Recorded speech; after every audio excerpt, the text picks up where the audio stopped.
Hey everyone, it's Tom, and in this video, I want to give my thoughts on the kinda newish cubing documentary that everyone's talking about, the Speedcubers.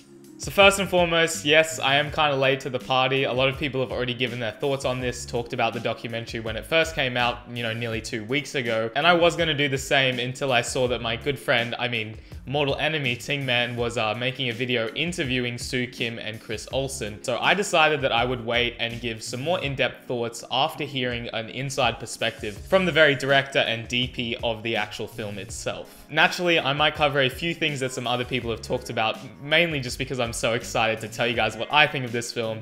Spoiler alert, I really loved it. And speaking of spoilers, there might be a few in this video, so beware. I'll try and put a spoiler alert maybe, but I would advise you to just go and watch the movie if you haven't already. Like, seriously, you'll love it. Also, you should definitely go check out Tingman's 2 videos interviewing Chris Olsen and Soo Kim. One of them is completely uncut. I watched the entirety. It's really insightful and definitely adds a lot more value to the film itself after seeing like some inside perspective and some different things that happen behind the scenes. So it's pretty cool. Without further ado, let me give you a quick recap of what the film is about. So on the 29th of July, Netflix released this cubing documentary directed by Soo Kim with Chris Olsen, our very own Cuba cinematographer, as the director of photography. There are definitely tens and tens, possibly even hundreds of other people that worked on this or were a part of the cast that I can't really sit here and thank, but I want to give a huge thank you to everyone who made this possible. It's really amazing, and also a special shout out to Shy Girls or Dan Vidma, who composed the score for this movie, which is another amazing thing that I'll be talking about soon.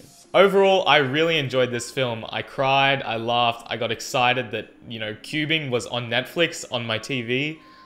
Like, what? It's a really surreal feeling that I'm sure pretty much every other cuber watching this was experiencing. I don't think any of us when we started cubing expected to see something like this ever, so without giving away too much at all, we get to see the background and childhood of both Max Park and Felix Zemdegs, how they grew to be rivals and eventually friends, and their amazing bond with each other is something I personally knew about, but this film definitely reminded me and enlightened me in a lot of ways.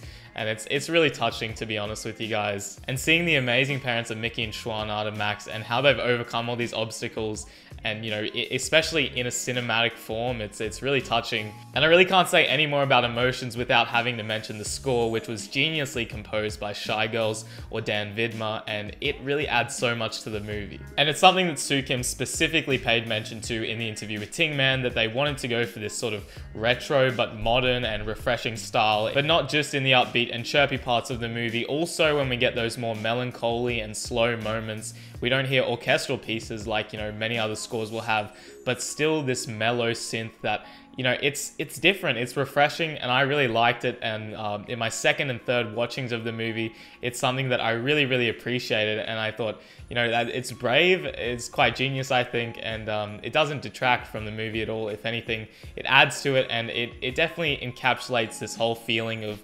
modern cubers, but paying tribute to the 80s and that retro feeling that the original Rubik's Cube came from. Yeah, I rambled on a bit there, but it really sums it all up, and I appreciate that effort and that subtle thought that, goes so far.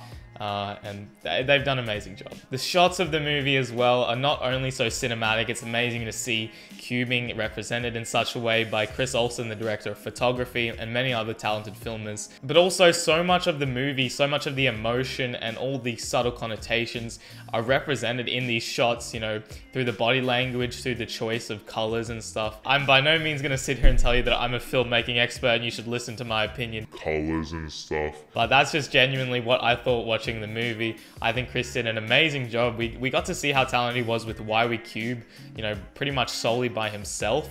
And I think this project is big for him, his career, and I definitely think this will win some awards. And if it doesn't, regardless, it's a masterpiece in my opinion. And I'm sad that it was only 40 minutes.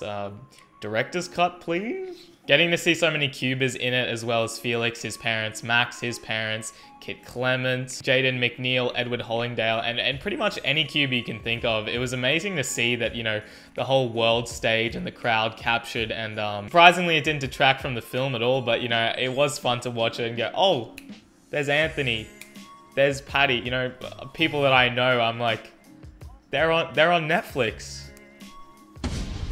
What? And speaking of worlds, kind of spoiler alert, one of the major components of this film, a main plot, is the world's final. You know, will Felix win? Will Max win? And being at World Championships, spoiler, neither of them do. They come 4th and 5th, which is a shame, but I feel like having not quite that fairy tale ending actually adds more to the film. And we get to see maybe the positive ways that affects Max, you know, with his reaction to this, how he handles it. But I was 100% on the edge of my seat watching this. Every time that I've watched it, I've been like, is he gonna get a 6? I know he gets a 7 flat. I was there, I watched it live. I watched the film twice, and I'm still like, come on, Max. I think it's very powerful that a film can capture all that excitement and, you know, the editing, the shot choices. It really culminates on all this tension, which is exciting and like a slightly different change of pace compared to some other parts of the film, and it's great. I also want to show you guys some of my personal favorite shots from the film. So some of these are kind of spoiler alert, be careful, but I think a fair few of these are just from the trailer anyway. But first of all, 100% my favorite shot of the whole film is definitely this shot where we see Max and Felix in the warm-up Sydney green room, and Felix is sitting across from Max. They're both preparing themselves, and Felix picks up his bag and goes and sits next to him. And it's amazing. Chris Olsen talks about how he was filming this and he's got 100 things going on in his head. To paraphrase him, you know, he's thinking, am I focused? Have I got the right shot?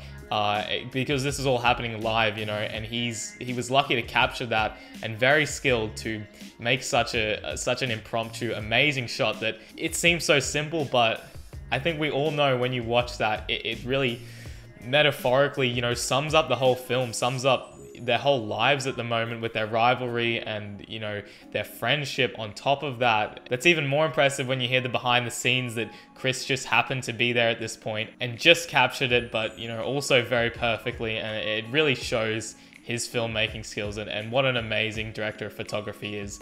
Perfect for this film, and yeah, I can't compliment them enough, seriously. They did amazing. Also, all the home videos that Schwan and Mickey had, you know, that perfectly line up with the anecdotes they're telling. It really moves the pace of the film, and it's amazing. It definitely adds more power to that and helps the viewer not only get a better understanding, but really connect with those characters as well, so that's great. Those shots are great, but there's actually one that's really amazing that is my definitely favorite shot of the film, possibly the most powerful shot on all of Netflix, and that is this. Maybe it's a GoPro angle of a world record, but did you see that little maroon sliver in the corner with the little white boy chin coming in? No? Well, that was me. That was my appearance in the Netflix film.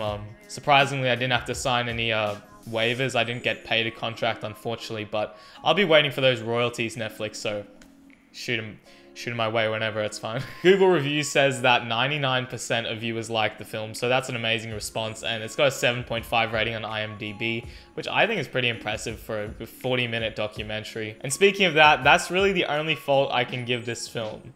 40 minutes was not enough for me. I mean, it's amazing. It's definitely a jam-packed, exciting 40 minutes. But I really do hope that a lot of the scenes that Sue and Chris had said were cut for time constraint reasons get put back in, maybe in a behind-the-scenes thing, possibly on YouTube, or if Netflix will release a extended director's cut.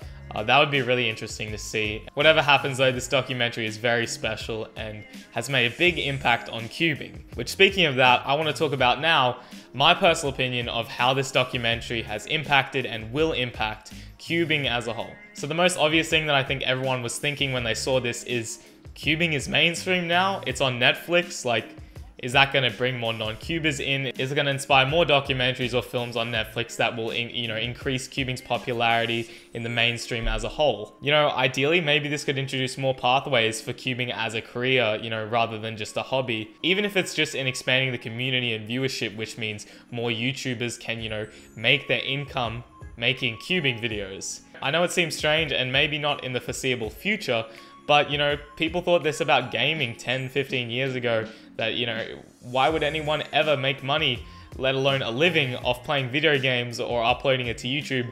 But here we are, so, you know, who knows, anything could happen. But the amount of joy and opportunities it's brought into so many people's lives, even if they don't stick with it forever, like, it's impacted my life. Most of you who are watching this, it's probably had a big impact in your life.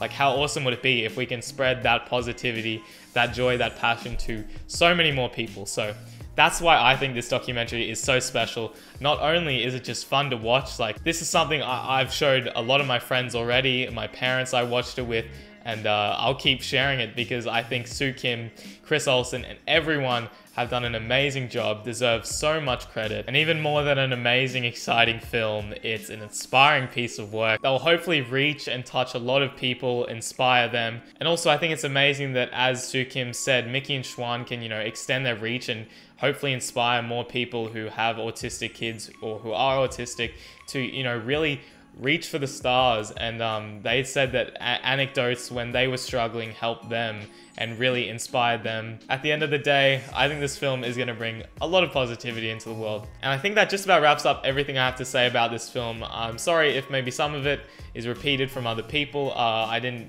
mean to steal anyone's ideas. I think naturally, maybe I will cover a lot of things that other people had said because it's true, And I hope that if you guys appreciate my thoughts, you can share this video, give it a like, subscribe. Let me know what you think of the film. I will respond to all of your comments, and I'm interested to see your guys' interpretations. If you agree with some of the stuff I said, if you had different feelings, let me know. Sorry my uploads haven't been amazing lately. I've been busy just enjoying life. I'll try and stick to the weekly uploads as best I can. And yeah, thank you guys. See you very soon. Bye.